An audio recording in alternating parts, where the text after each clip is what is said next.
points that you've raised. Let me take that across to Lubna because you've addressed it to her. Lubna, the fact that we have seen that there is a law against triple talaq, there are several other tweaks which have been made. In Jammu and Kashmir, you have the domicile rules where the children of daughters of Kashmiris will not be discriminated against because they are the daughters and not the sons, progenitors. Similarly, there are several other tweaks which have been made. For example, when a woman today wants to go to Hajj, she does not need a man to accompany her. Would you say that steps are being taken legally to ensure that women's rights are not being trampled upon, the very appeasement that you had spoken about earlier?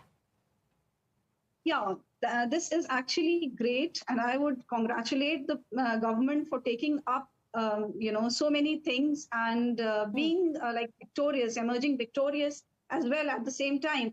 But there are few more things which I would request to Anuja, because she is the spokesperson for the party, that there are women who definitely, there are Muslim women, there are Hindu women who definitely need maintenance, but this should not serve as a means to extort money.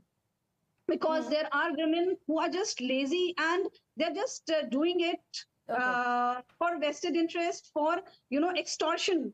I get these kind of, Okay, which is why we, I believe, have the courts to decide on a case-by-case basis. Shalini Ali, one quick last word I would like from you.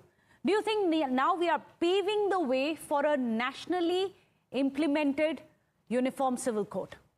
Absolutely right. As a matter of fact, today, earlier on in our interview, I did say the same thing, that this is the reason why we need to implement UCC ASAP. As a matter of fact, when we had gone to the Law Commission, I had taken a contingent of Muslim ladies who had gone with me, and we brought about a lot of points which we want it to be inculcated in the UCC. For example, Islam is the only religion which has a Nikahnama, which is actually a contract. It's a contract of marriage. And now the contract does not have the terms and conditions as they are supposed to be put down on.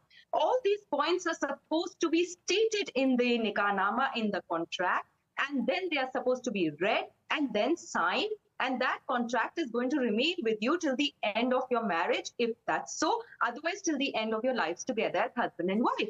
So we, as Muslim women, have been wanting all these issues to be addressed, because there is a lot of appeasement.